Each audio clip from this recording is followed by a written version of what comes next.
안녕하십니까, 정세영 목사입니다. 옆에는 전현무 목사입니다. 네, 지난번 저희가 베드로전서 개관을 오픈을 했죠. 네, 그리고 베드로전서 이후에 시작되는 성경이 이사야입니다. 그래서 이사야를 묵상하는 데 도움을 드리고자 다시 영상을 이렇게 촬영하게 됐고요. 네.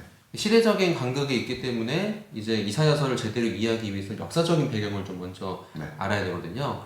먼저 이사야에 대한 배경을 한번 이야기해보자면, 이사야라는 사람이 출신 성분이 어떻게 되나요? 이사야는 남유다 네. 출신으로서 아마 왕족이었을 거라고 추측이 좀 네네. 돼요. 그래서 귀족이자 또 왕족이지 않았을까. 금수저. 네, 금수저. 네. 왕족이라고 하면은 되게 학문적으로 많은 또 좋은 배경이 있을 수 있고, 또 글도 쓰고 읽을 줄 아는 엘리트 그룹이라고 얘기할 수 있겠네요. 네. 네. 또 그런 이사야가 하나님께 부르심을 받아서 선지자가 되게 되죠. 네. 근데 이사야가 활동하는 그 시기가 굉장히 좀 쉽지 않은 시기였어요. 그죠? 네.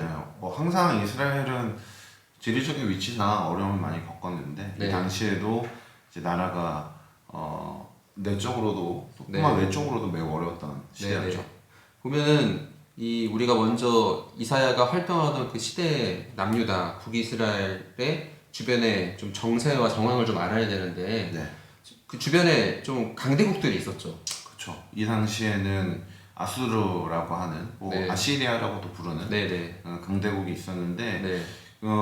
이사야 전체적으로 봤을 때는 아수르뿐만 아니라 네. 바벨론에 대해서도 좀 이야기를 해야 되는데 이 당시만 하더라도 네. 특별히 우리가 1장부터 39장까지 묵상을 하는 과정에서는 네. 주로 아수르부터 먼저 다루는 게 네. 중요할 것 같아요. 아수르가 패권을 가진 나라로서 점점 네. 확장되어 가고 있었고 네. 또 이스라엘은 그 위치상 그들의 어떤 공격을 받을 수밖에 없는 네네.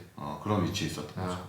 근데 이 이스라엘이 갖고 있는 어떤 지리적인 독특한 좀 위치가 있죠. 네, 오른쪽에는 아수르라는 나라가 있고, 또 왼쪽에는 애굽이라는 나라 가운데에 껴있는 좀 독특한 지정학적 위치가 있는데, 한번 지도를 보면 한번 살펴볼까요? 네, 지도를 한번 보시면 저희가 표시해드리는 나라 여기 보시면 아수르라고 하는 나라가 있죠. 네. 여기 아수르라고 하는 곳이 여기 티그리스 강이랑 유프라테스 강 중심으로 해서 성장해 갔던 나라인데 항상 이쪽에 있는 나라들은 네. 이쪽으로든 확장해 가려고 하는데 네. 이쪽에 보면 여기에 애굽이라고 하는 곳이 있습니다. 네. 잘 안 보이는데 애굽이라고 하는 곳인데 네. 여기에 가나안 땅이 있어요. 네. 그래서 항상 이쪽으로 확장을 해 나가려고 하면 가나안 땅이 걸리는 거죠. 네. 그래서 이곳을 거쳐서 진행하려고 하는 게 아수르의 목표였고 이곳에 북이스라엘이 있고 또 남유다가 존재하니 네. 이 공격에 항상 노출될 수밖에 없는 게 그들의 현실이었던 거죠. 네. 그래서 결국에 아수르라고 하는 나라가 확장되어 가면서 주로 이제 이쪽으로 확장이 되어 가는데 네. 확장되어 가면서 이제 요 위치에 이쪽에서 아수르의 공격을 받는 나라들이 어려움을 겪었던 네. 그 당시에 쓰여졌던 게 이제 이사야의 전반부에 해당하는 내용이라고 볼 수 있는 거죠. 마치 우리나라로 지금 따지면, 그 위로는 중국이 있고 그쵸. 밑에는 일본이 있는 네. 그런 좀 한국과 더 비슷한 원쪽에는 뭐 미국도 미국도 얘기할 수 있고요. 있고, 근데 우리나라 입장을 생각해도 굉장히 이스라엘의 상황을 이해할 수 있는 네. 그런 지정학적 위치도 있지 않나 생각도 해보게 되네요. 사실 이때뿐만 아니라 나중에 이제 바벨론이 이제 네. 확장되어 가면서도 역시 마찬가지로 이쪽에 공격을 받게 돼요. 네. 뭐 훗날에도 똑같은 네. 상황들이 계속 반복되어 가면서 네. 결국 이곳에서 이스라엘 백성들은 외세의 침략에 쉽게 노출될 수밖에 없는 지리적인 네. 위치에 있었다고 볼 수 있는 거죠. 네. 아수르가 애굽을 정복하기 위해서는 반드시 이 이스라엘을 거쳐갈 수밖에 없는 길목이 있었다라는 거. 근데 이제 아수르가 사실은 몇 번의 내분이 있었는데, 디그라필레셋이라는 왕이 이제 정치적인 안정을 찾고, 그 나라가 안정을 찾으니까 이제 주변에 있는 나라들을 침략하기 시작하잖아요. 디글라필레셋이 주변의 나라들을 침략할 때 이 남유다의 왕이 아하스였죠.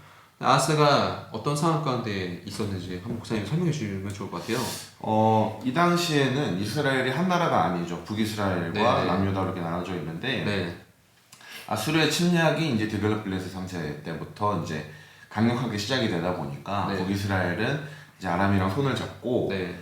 반아시리아 정책을 펴기 네. 시작하는데 이때 남유다를 향해서 같이 하자라고 이제 네. 이야기를 해요. 근데 아하스가 이들의 손을 잡지 않습니다. 네. 그래서 결국 이 반아시리아 동맹이 네. 남유다를 공격하는 상황에 처해졌을 때 아하스가 아시리아에게 손을 내밀죠. 네. 조공을 바치고 그들의 도움을 받는 거예요. 아, 근데 사실 이 모습을 이사야는 원하지 않았거든요. 네. 이사야는 하나님을 의지해야 한다고 계속 네. 이야기하고 하나님께서 그들을 지켜주실 것이라고 분명히 얘기했음에도 아하스는 결국 아시리아에 손을 내밀게 되고 네. 그로 인해서 결국에 아시리아의 공격이 북이스라엘을 향해서 더 강력하게 밀려오면서 남유다는 이들에게 보호를 받는 게 아니라 이후에 결국에 또 네. 다른 어려움을 겪게 되는 아. 그런 일들을 겪게 되죠.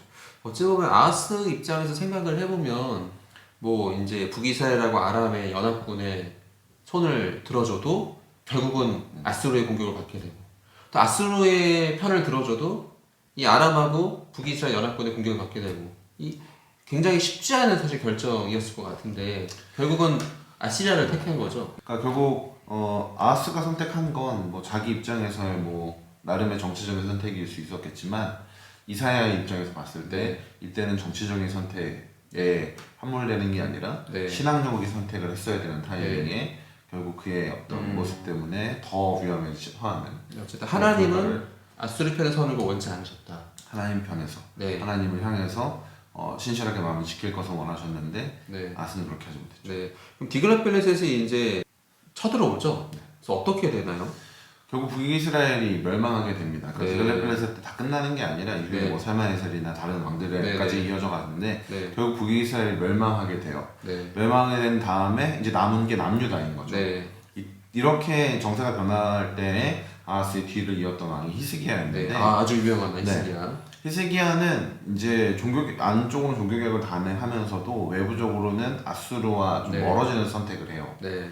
멀어지는 선택을 하기 때문에 아수르가 다시금 유다를 공격하게 되죠. 네. 이 공격에 남유다는 정말 속수무책으로 무너지기 시작합니다. 네. 그래서 예루살렘만 이제 남고 나머지가 다 무너지는 상황에서 네. 결국에 우리가 잘 알고 있듯이 히스기야가 네. 하나님께 부르짖고 네. 하나님께 정말 매달려서 네. 하나님께서 그들을 지켜주시는 걸 히스기야가 경험하게 되죠. 네. 이 이야기도 우리가 이사야 안에서도 발견할 수 있습니다. 36장에서 39장까지 네. 담고 있는 이야기가 바로 그 이야기라고 생각할 수 있겠네요.